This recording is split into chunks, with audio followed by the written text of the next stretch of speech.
home stretch, but we have saved the best till last for the last 3 sessions in the AI and ML track this afternoon. I mean, there's a tendency at conferences like this, isn't there, to focus a lot on the technology. I'm a technologist. You probably expect me to be very proud of the Teradata technology. I love talking about the Teradata technology. But of course, what really matters is the application of the technology. And one of the things that's often understated in the application of the technology is skills and bringing the whole organization up to a level where they can be productive with the technology as well. And I think one of the customers that we have who thinks a lot about that and does that really, really well is the Very Group. So it's with great pleasure that I invite Michelle to join us up here on the stage. Please give her a warm welcome.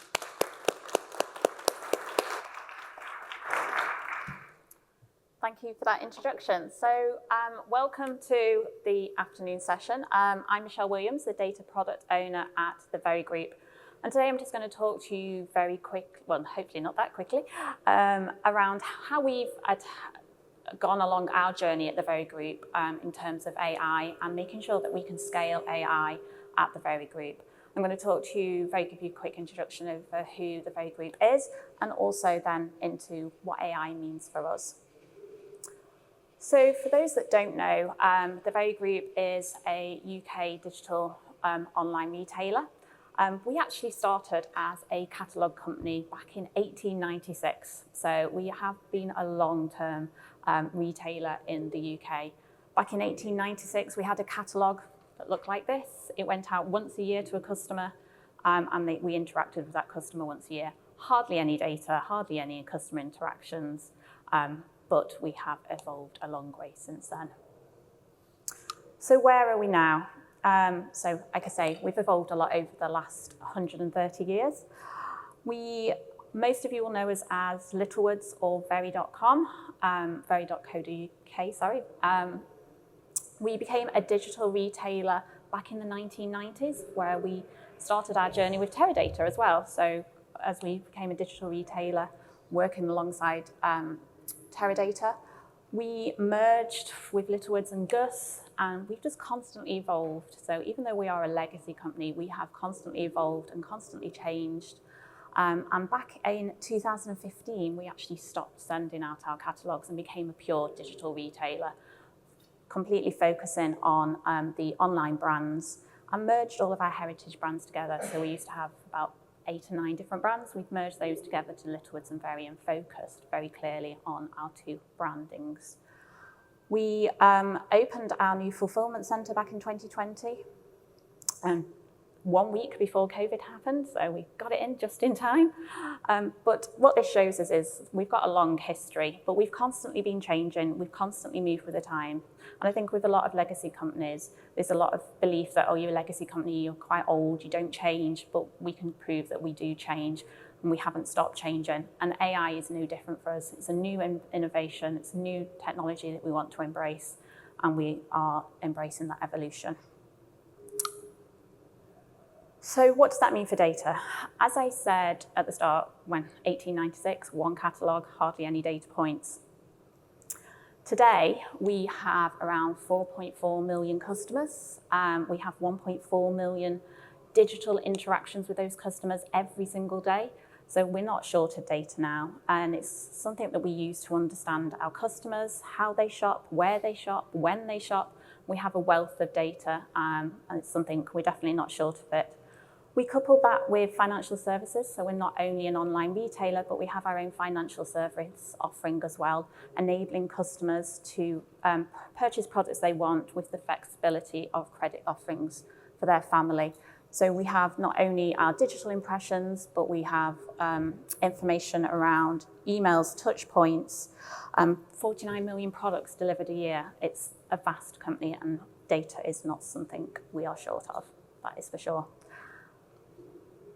How we use that data, so at the Very Group, we have something you may have heard of it, DNA. Data, insight, action, our 3 key pillars, all underpinned by trust. We use the data to, it's a rich data asset, and we really want to use that to drive insight and then push it through into action. Be that for analytics, be it data science, be it data engineering. We really want to grow the data asset and how we use it. one of the problems I think we all find is when you've got too much data, you can go data blind. How do we utilize some of that data and really drive forward the actions and the decisions made at the very group? Data at scale. So, said a lot, data is key. With that amount of data and that complexities, the different data points we've got images, we've got supply chain, etc. We needed a landscape and we needed an ecosystem that we can trust, and that's where Teradata comes in for us. So Teradata is a trusted and governed staple environment that we have. It enables us to scale across the very estate, be that from a customer care point of view to logistics to financial services, some of our colleagues here today. And we moved to the cloud a couple of years ago, and that unlocked the true potential of what we could do with that data using Vantage Cloud. It enabled us to scale complex analytics, was simplified. It dismantled data silos that we have, and it also gave us speed of business that we've not seen before. So working with Teradata is really vital for us to give us that trusted foundation that we need from a data point of view. That's a lot about what is data for the very group and what is the very group. You're all here to hear about AI and what does AI mean for us. I'm not a technologist, so a lot of this stuff is but what I'm really passionate about is AI and AI at scale. And when we talk about responsible AI at the very group and what we mean by responsible AI, of course it's about the ethics and it's about how we treat our customers, but it's also about making sure AI has a purpose and making sure that we can roll it out across the business. It's not about the size of the AI, but how we make sure it goes across the business as well. And it's about doing what's right for the customer and right for the business strategy. And I know we heard a lot of that this morning around not doing AI for AI's sake, making sure your AI strategy is linked to your business strategy. And that's certainly the journey we've been on in the last year. Like many companies, we started over a year ago where we all started hearing about generative AI and the power of generative AI. We've been using AI in the very group for 20 plus years. We've got predictive modeling, we've got forecasting, but generative AI was really the new buzzword. And I think we jumped onto the FOMO, we're going to miss out, we need generative AI in the business, quick, everybody have lots of ideas. And what we quickly realized was everybody was working on something to do with generative AI. We weren't aligned, we weren't collaborative, and we were going to under-deliver because we weren't going to implement it in the right way. We were all trying to reach that finish line first, but not working together. And that's where a lot of AI will fail. AI is no different really to any other implementation in terms of that we go after things far too quickly. We don't think about the end result. We're just wanting to get across that finish line. And we were all trying to get across that finish line first. So we very quickly took a step back and considered, what are we doing? What is our strategy? Why do we want to go after AI? And what we did was form an AI guild. So many of you have heard of guilds. Guilds are not something new to the industry. It's not something new to, guilds have been around for many hundreds of years when you used to have artisans and merchants creating guilds. Guilds are all about getting a collaboration, the right people with the right knowledge and the right skills in the together. And we quickly pulled together, we started to realize across the business that everybody was doing a little bit of something. And we brought all of those people together so we could create a governed and collaborative approach to how we approached AI.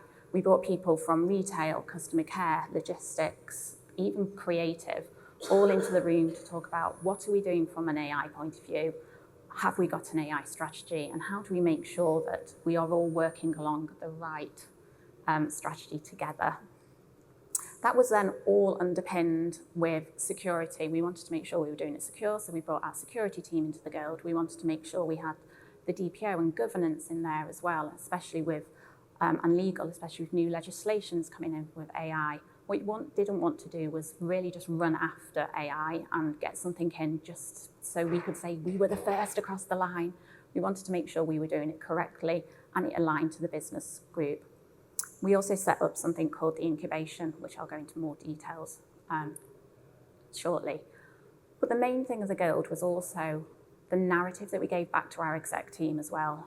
Coming together, we could have a considered approach, we could have a one story, we knew what we wanted to do collectively. And it was really changing the exec's perception of, right, we've got to do an AI, it's an initiative, to AI is a capability. And actually, how is AI going to enable the business strategy, not let's make a separate AI strategy? And I think we covered some of that in the morning sessions today. We really wanted to get them thinking about AI differently and stop pushing us across that finishing line, because we were never going to get there if we carried on that journey. Underpinning the guild, once we all came together, we created some clear principles to ensure that we had inclusivity, transparency, and continuous learning. So the first principle was collaboration, and I've covered that quite a lot, making sure that we had people from all over the business. It's not just a data thing, it's not just a tech thing, it was making sure we had everybody from the business representing their area and what they wanted to do in this space. Ethical standards, goes without saying, one of the greatest challenges on the AI landscape is making sure we've got ethical use and making sure that we had policymakers in there and people who were representing our customers, people who were representing our financial areas were in there to make sure that we had the right ethical standards and that we were considering it collectively. Skills is a really critical one for us. So within the data space, we were already on an AI journey. We've got machine learning engineers. We were sending them out to do bedrock training. We were sending them out to do a whole heap of training on AI and trying to upskill. But we weren't upskilling the rest of the business. And come together as a guild, we looked at how we could upskill the entire business and what we could do. And we actually rolled out training across the entire business. It was mandatory training around AI and what it means. It wasn't in-depth, it wasn't technical, it was just giving them an overview of what AI means for them.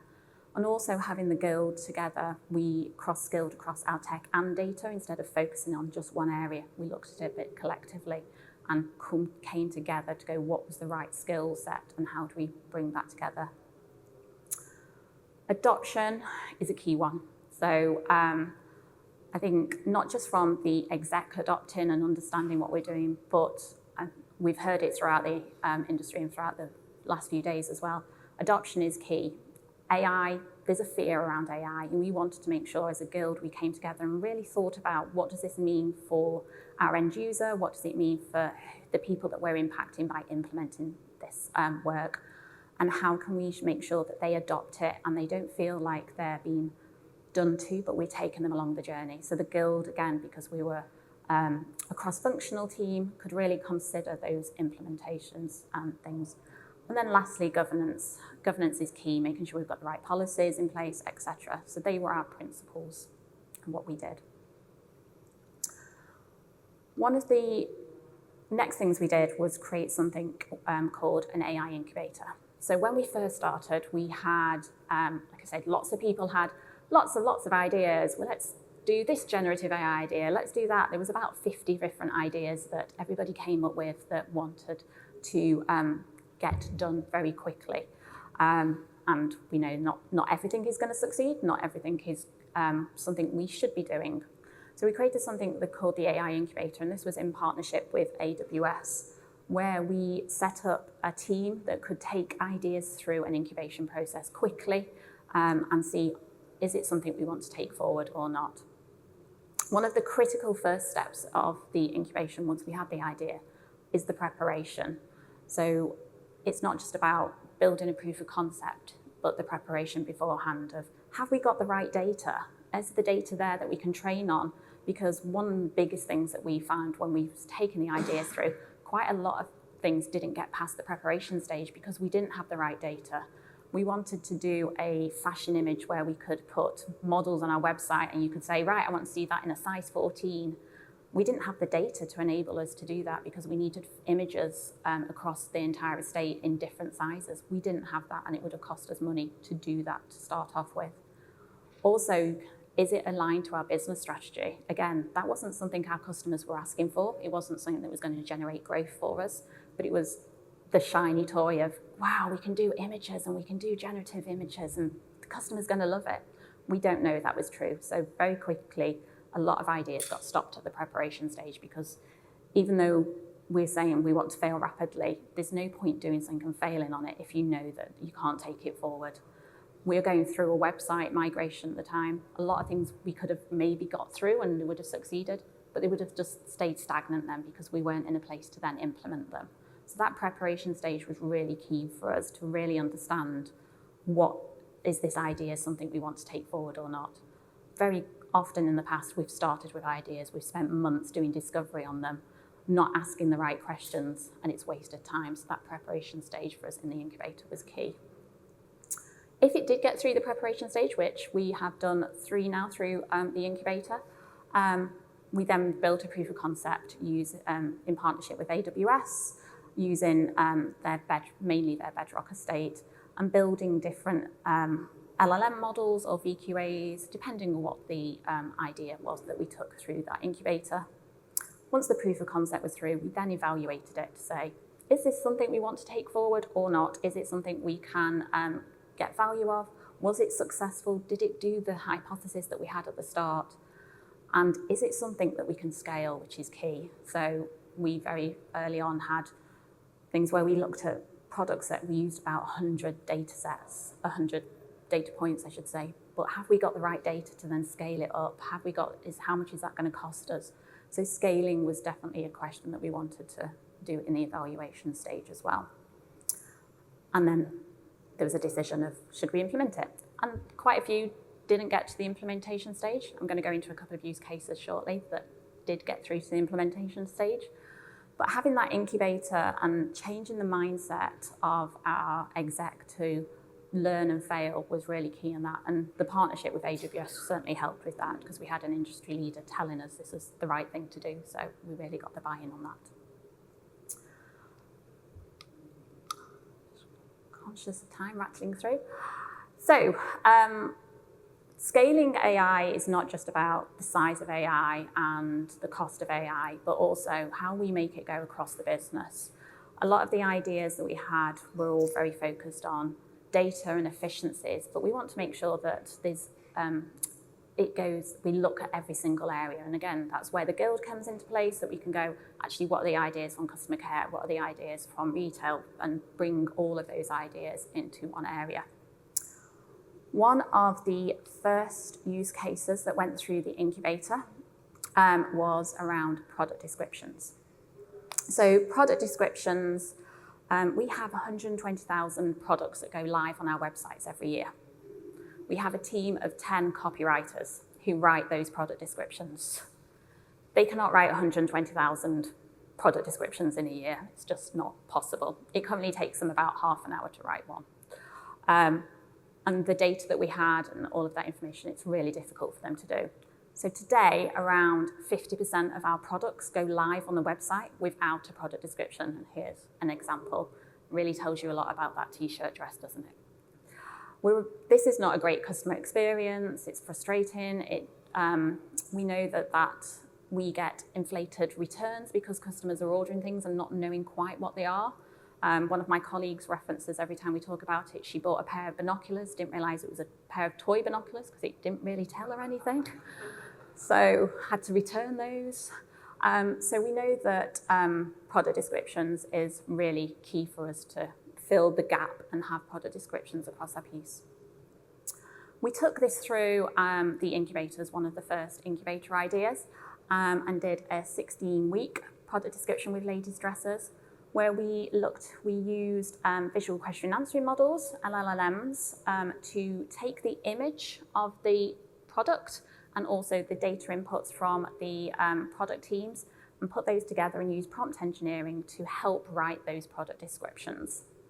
That was back in December last year. We finished the proof of concept, and it was successful.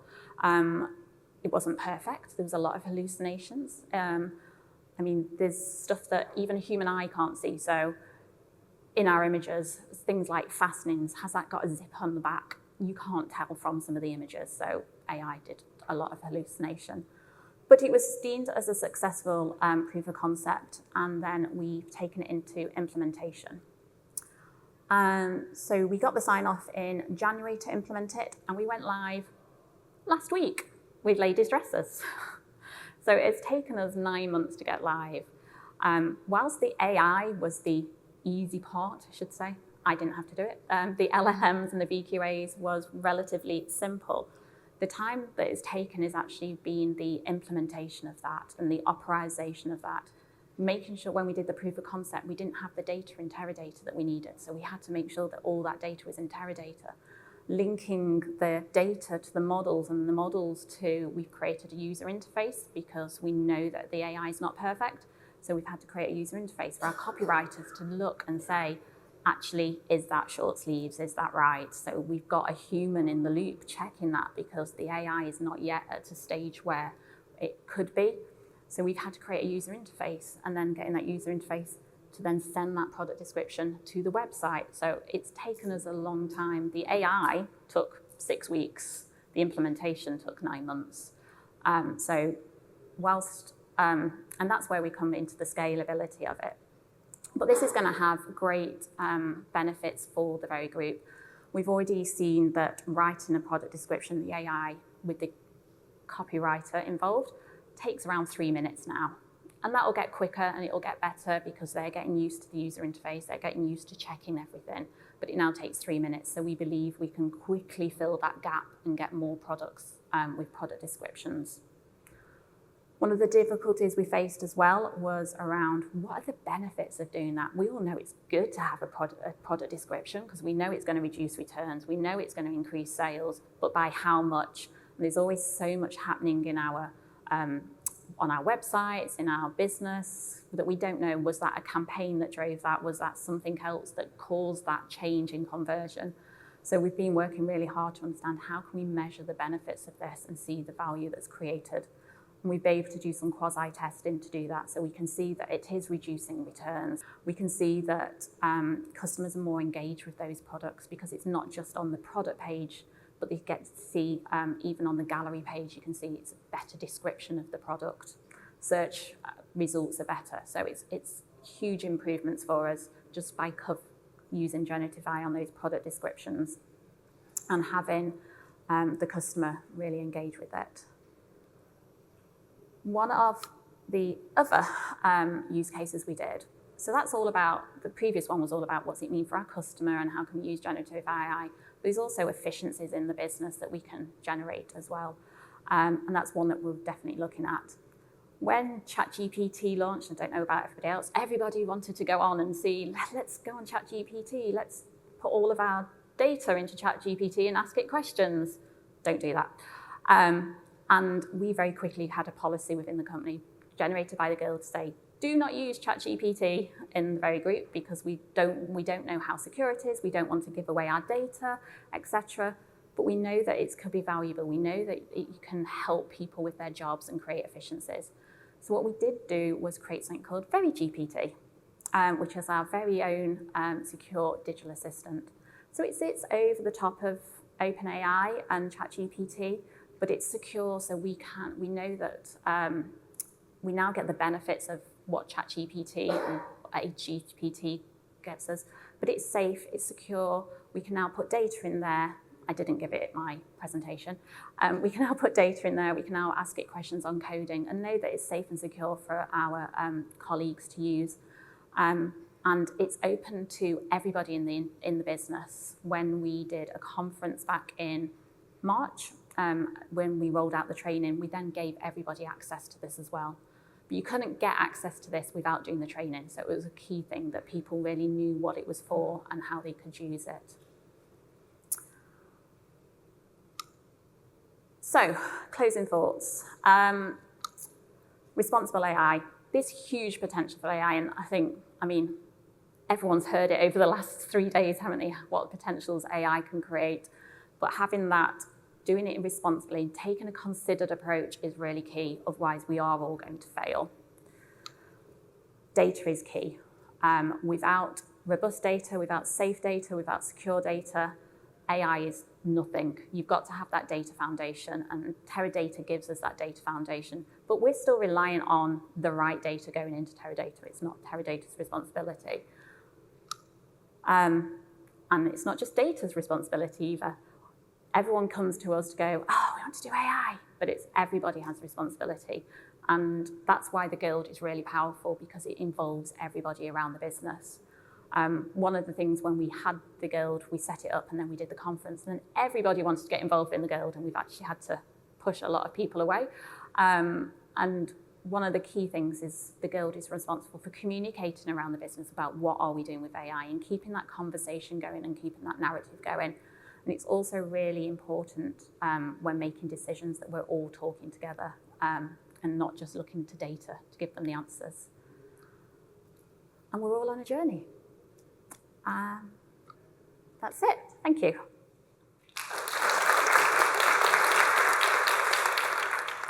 Wow, Michelle, thank you. Lots to unpack there, which I'm sure we'll do with the audience in just a moment. I love that. I love that product description example. Machine washable. I mean, that's good to know, right? It's good to know. Maybe not the most interesting thing about a t-shirt dress, but really good to know. I was sitting there thinking, by the way, because there were 4 reviews for that product. Are the reviews part of the data set that you use to generate the descriptions? No, not at this point. I'm thinking the technology we were talking about this morning that we're using with the US banks, I think we could maybe help you make the reviews the descriptions even better with the review data. We should definitely talk about that. Did I hear you correctly? Did you say that adding descriptions to it's ladies' wear at the moment, right now? Just dresses at the moment. I mean, that feels huge in a business like yours, right? Where huge. Returns are a major driver of cost. It's going to be. We've only had 400 lines go live so far, so it's very early days. I love what you said about AI as an enabling capability.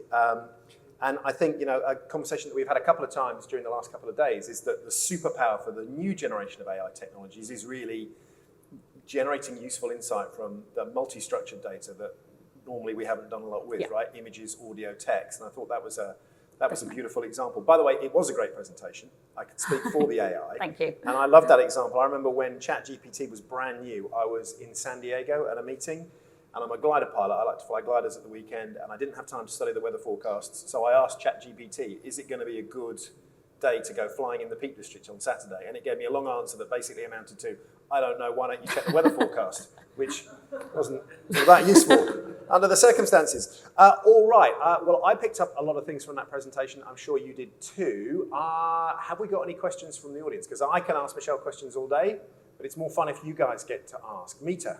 Michelle, lovely presentation. So I can answer that question for ChatGPT. Thank you. How long did it take you to set up that governance framework that you touched upon? I mean, it's brilliant, but how long did it take you to get everybody organized around it? So the Guild probably came together probably around this time last year when we started to form as a Guild, and then we were probably about 6 months of really finding our way and understanding what's happening around the business and who were the right people to get involved in it. We've also had lots of changes in our business over the last 6 months. So have we got the right people? Are we still working on the business strategy? Our strategy has changed slightly.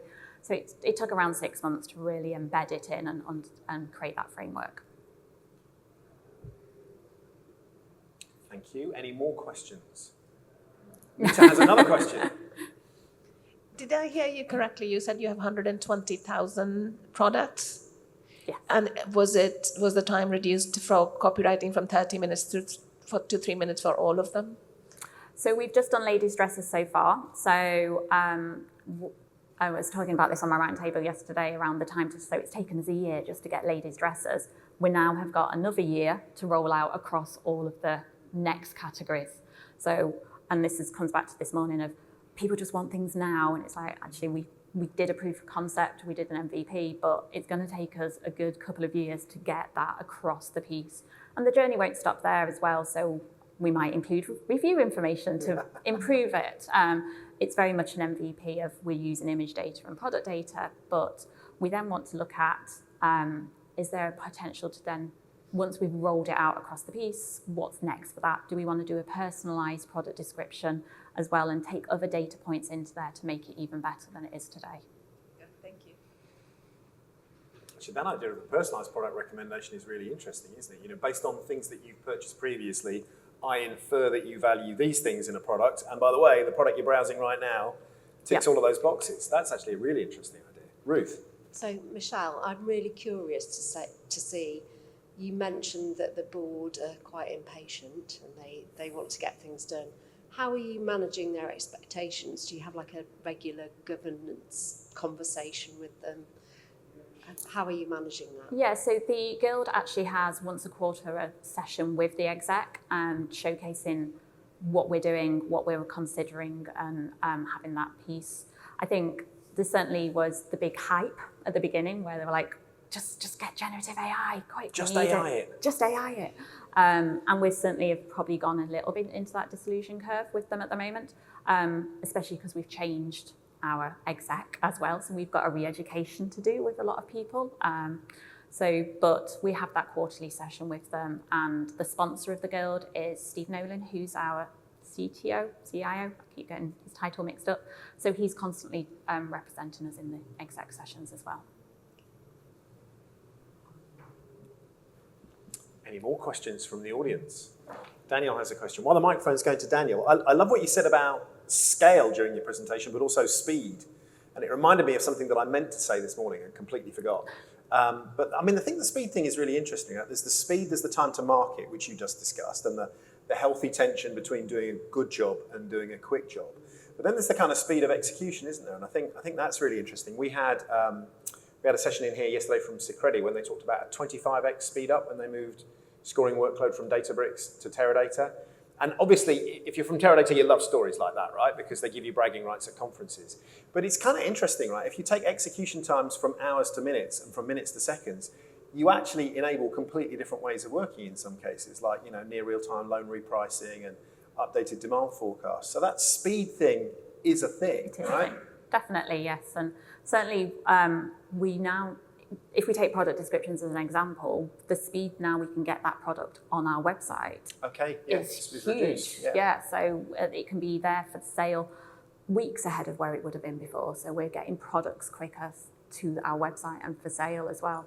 And which again, in your business where you're competing with the fast fashion retailers very often, I guess 3 weeks earlier on sale is a big thing. It's a huge thing for us, yes. And it enables as well, and I didn't really talk about from a copywriter point of view, they've been on the journey throughout with us because, of course, they're like, well, I'm not writing copy anymore. I'm just using what's my job? Yeah, what's my job?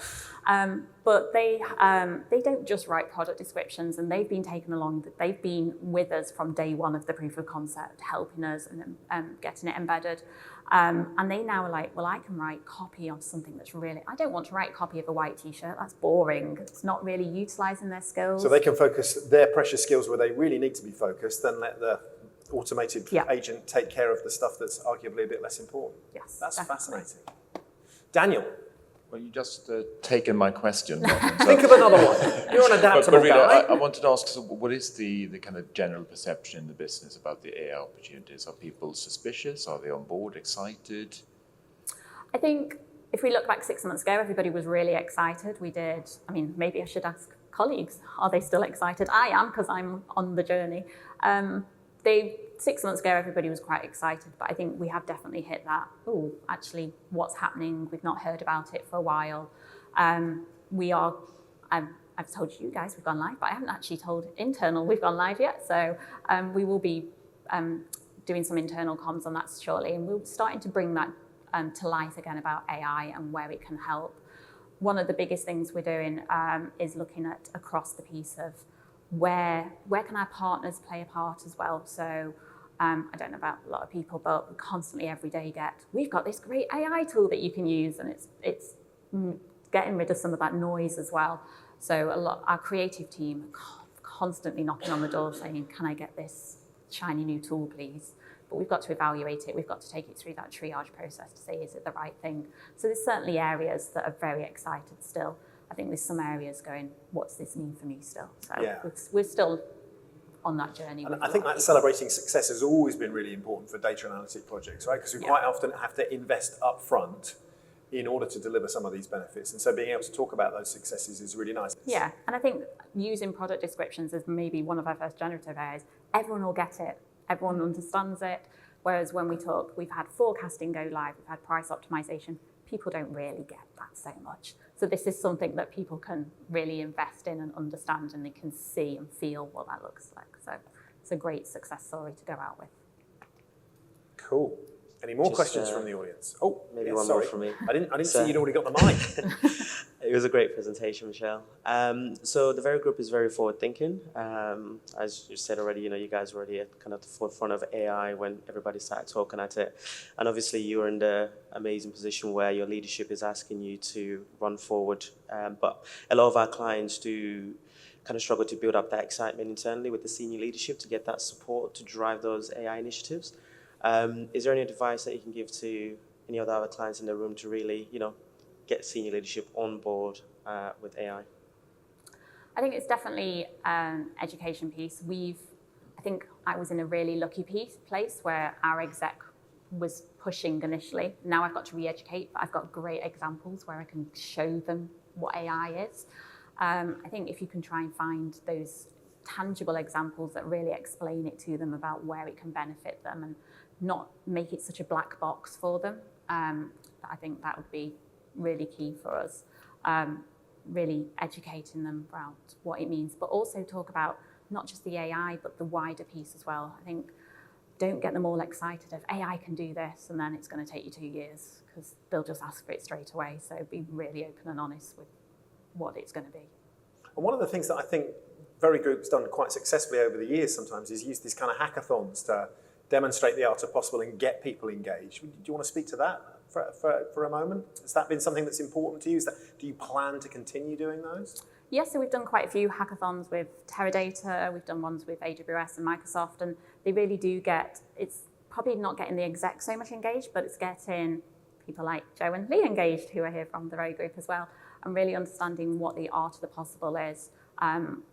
We are a legacy company and we have got a lot of long tenure. I've been at the Very Group 22 years, so don't really know any different. But educating people like me of what's new and how we can change. The hackathons are great for that, to really showcase new things and get their minds thinking about different opportunities that are out there that we can use that for. And then the hackathons have been great to then present that back to the exec and say what's the art of the possible. And the incubator as well has been really useful for that, to show that thought process that we're going through as well. They've really engaged with that framework. Cool. Any more? There is another question from Mita. Mita's now, this is third time lucky. It's such an interesting use case. Michelle, you said AI was hallucinating.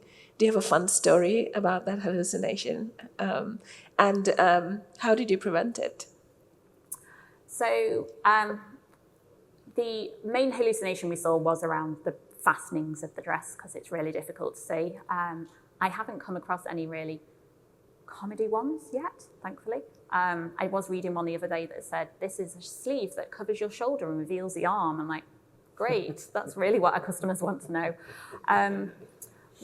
When we've got the user interface, what we actually do is we create the attributes first. So our VQA and our LLM creates the attributes of the product first, because we didn't have that in our data. So we're having to use that AI to create that. So first of all, it'll say this is a midi-length dress. It's 3/4 length sleeves. And the copywriters actually approve that. So if it's hallucinating at that stage, they'll pick up on that and change it to what it should be. And then it generates the AI-generated copy description. So that's why we need the human in the loop to prevent that hallucination, because, yes. And we expect it to get better because for the training data, it only had what we'd previously written copy on. So it's only a finite set. So as we get better, we're now labeling our data, in effect, by using this user interface. So it will get better and better and hopefully stop that hallucination. All right. We have another question just here. I beg your pardon.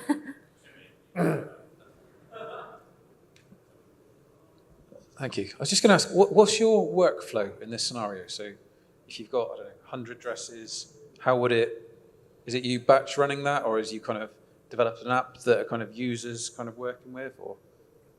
So the workflow is, as soon as we have a system called Fluid4, which is where our images and our product descriptions are stored, and as soon as an image goes into that, it triggers the user interface and creates the AI off it. So it's real time as soon as that's like the last piece that has to happen to say I'm ready for a description. So that triggers the user interface. And then the copywriters are just working through a list and they can see what's the latest.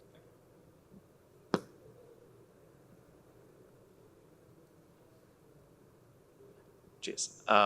Just on all of that, what sort of success metrics are you aiming for within that program? And also, your like internal AI, ChatGPT, do you have success metrics that you're trying to aim for to report up? So for product descriptions, the main success rate that we're going for is around our returns rate reduction, because we wanted to, there's many different metrics that we are measuring. We're also measuring operationally as the speed is, the accuracy of the model, is that getting improved? But the returns rate is the one we're going after. Everybody knew having a product description is the right thing to do, but we haven't got anything to say, what is that going to do? So we've kind of just finger in the air of, this is what we'd like it to do.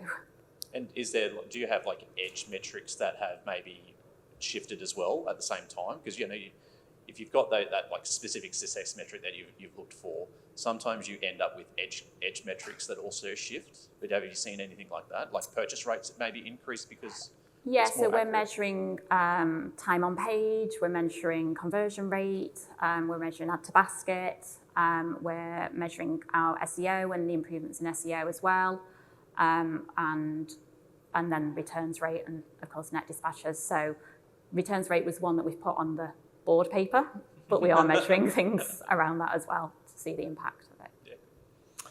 Well, listen, I think, unfortunately, we are out of time. Let's show our appreciation for Michelle one last time. Thank you, Michelle.